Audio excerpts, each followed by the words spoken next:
सोमवती अमावस्या पर पितृ दोष दूर करने के लिए करें ये उपाय, पूरे होंगे अधूरे काम। सोमवती अमावस्या पर आप अलग अलग तरह से पितृ दोष दूर करने के उपाय कर सकते हैं। माना जाता है कि इन उपायों को करने के बाद जरूरी कामों में आ रही बाधाएं दूर होती हैं। सोमवती अमावस्या 2025 सोमवती अमावस्या पर करें ये उपाय, पूरे होंगे काम। पूजा में कुछ घास और तिल का उपयोग करने की मान्यता है। सोमवती अमावस्या को ज्येष्ठ अमावस्या भी कहा जाता है। इस दिन भगवान विष्णु, शिव और पितरों की पूजा करने का विशेष महत्व है। इसी दिन वट सावित्री व्रत भी किया जाता है। धार्मिक मान्यताओं के अनुसार वट सावित्री व्रत करने से पति की लंबी उम्र का आशीर्वाद मिलता है और वैवाहिक जीवन में आ रही समस्याएं दूर होती हैं। सोमवती अमावस्या के दिन पितृ दोष से मुक्ति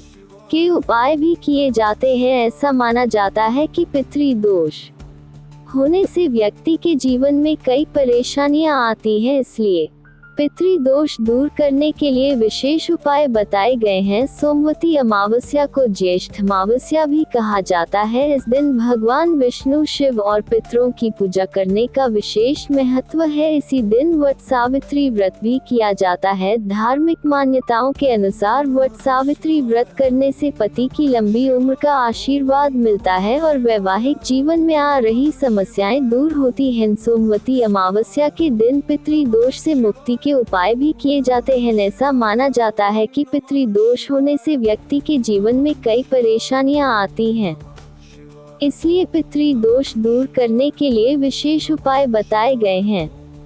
वैदिक पंचांग के अनुसार ज्येष्ठ माह की अमावस्या तिथि 26 मई को दोपहर 12:11 बजे शुरू होकर 27 मई को सुबह 8:31 बजे समाप्त होगी। सोमवती अमावस्या 26 मई को मनाई जाएगी, क्योंकि इस दिन सोमवार है। इसी दिन वट सावित्री व्रत भी किया जाएगा। सुख समृद्धि के उपाय। सोमवती अमावस्या के दिन सुबह स्नान करके पीपल के पेड़ की पूजा करें, दीपक जलाएं और आरती करें। ऐसा करने से पितरों की कृपा मिलती है और जीवन में सुख समृद्धि बढ़ती है। पितृदोष से मुक्ति के उपाय। एक, पितरों का तर्पण करें। अपने पूर्वजों की आत्मा की शांति के लिए श्राद्ध करें। तर्पण के दौरान तिल, जल और खीर अर्पित करें। ये कार्य विशेष रूप से अमावस्या, पूर्णिमा या श्राद्ध पक्ष में करना शुभ माना जाता है। 2, पवित्र नदी में स्नान करें। अमावस्या के दिन पवित्र नदी में स्नान करें। स्नान के बाद जल में तिल,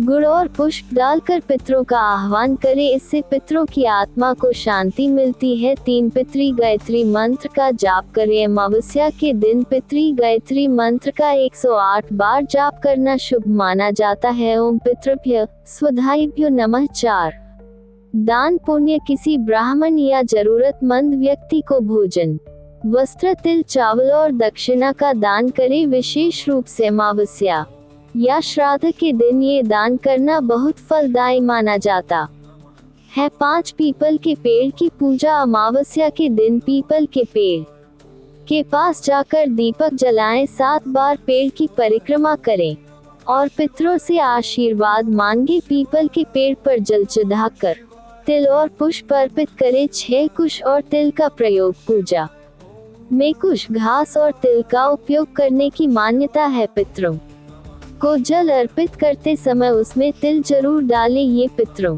को शांति प्रदान करता है। 7, पितृ दोष निवारण यज्ञ। किसी योग्य पंडित से पितृ दोष निवारण यज्ञ कराएं। ये यज्ञ श्राद्ध पक्ष, अमावस्या या अपने पूर्वजों की पुण्यतिथि पर करवाना शुभ माना जाता है। 8, गीता का पाठ करें। पितरों की आत्मा की शांति के लिए श्रीमद् भगवद गीता के 7वें अध्याय का पाठ करना शुभ माना जाता है। पाठ करने के बाद पितरों के नाम पर तिल और जल चढ़ाएं और रुद्राभिषेक करें। भगवान शिव का रुद्राभिषेक करवाएं। शिवलिंग पर जल, दूध और बिल्व पत्र अर्पित करें। इससे पितरों की आत्मा को शांति मिलती है। 10, गौओं को भोजन कराएं। पितरों का प्रतीक कौवा माना जाता है। श्राद्ध या अमावस्या के दिन गौओं को तिल और गुड़ का भोजन कराएं। इससे पितरों का आशीर्वाद मिलता है। हमारे चैनल को लाइक करें, सब्सक्राइब करें और कमेंट करना न भूलें। ओम नमः भगवते वासुदेवाय नमः।